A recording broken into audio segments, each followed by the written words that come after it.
What I would like for you to do after this lesson is to pay attention in conversations. Most people, they have that self-inflated, ego-created selfing I with themselves placed in the center of attention. They have that present in every single conversation, which means that they're not there. You're not really listening. Most people are preparing what they want to reply to the things that are said right now. That is not presence. And that is not, honest communication and present awareness. That is just you selfing into a conversation. And how do you ever know if what you hear is what is actually said? You only know if you really pay attention and you're curious to what is said. Because whatever you assume is said is based on you, not the other person. So you need to be curious as to what you assume and what is really said. And I would like for you to do that after this lesson. Go back to paying attention to conversations. You're going to realize that most conversations you're just quiet in. Because as soon as you want to respond or react to what is said, that is selfing. Whereas if you just listen, if you're quiet and you just listen, then you're going to hear what is actually said. And then you create silence, allow silence to be in a conversation as well. So you allow silence to be there. And then you let whatever response happen. So whatever is happening in you as a response, you allow it to be, and then be curious towards that. You don't need to respond. You don't need to say anything. You don't need to be, clever or respond to anything. It's completely okay to say, I just need to think about that. And then create silence. Create space to what you're thinking about. See if you can stop thinking and just feel into what is said. This is particularly useful when you're in an argument with somebody. Some people have the ability to argue with themselves. They could be on a desert island and start an argument. Realizing that and being with that and experiencing that and being curious towards that. It's not about you anyway. Whatever they say, you are always la la la. It's never about you. Can't be.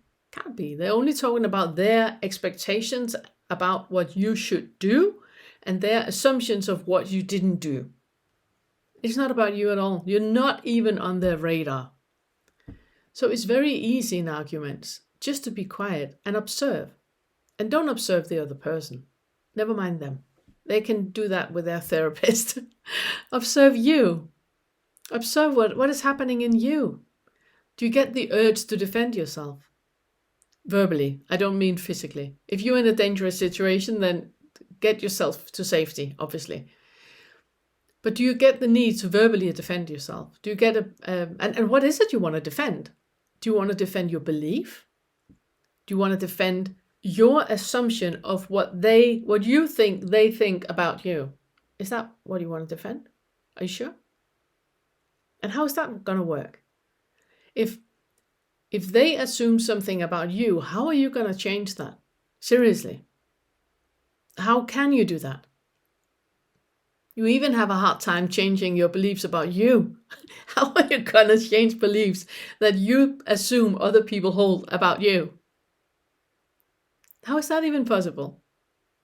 So I'm not saying that you should go out and pick a fight, but it would be great if you would experience a fight. If you would experience somebody getting really annoyed or angry at you, that would be great.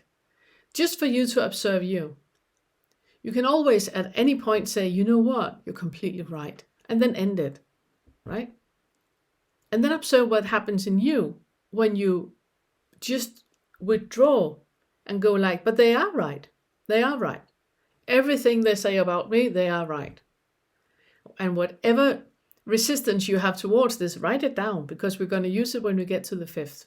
Right now, you should look at everything you have written down and see how much identification is taking place, how much selfing is taking place, and how much of your day are you actually aware and present in what is happening. When you are in communication with other people, how much presence do you actually have? And how much are you not here at all? And you are not even on your radar. They are not even on your radar. Another thing I would like for you to try after this lesson is enter a conversation unprepared. Most of us, we prepare for conversations that we're going to have, that we think about what's going to happen, what we're going to say, they're going to say, we're going to say, they're going to say. Enter conversation unprepared, because then you really get an opportunity to discover all the selfing happening, all the identification happening.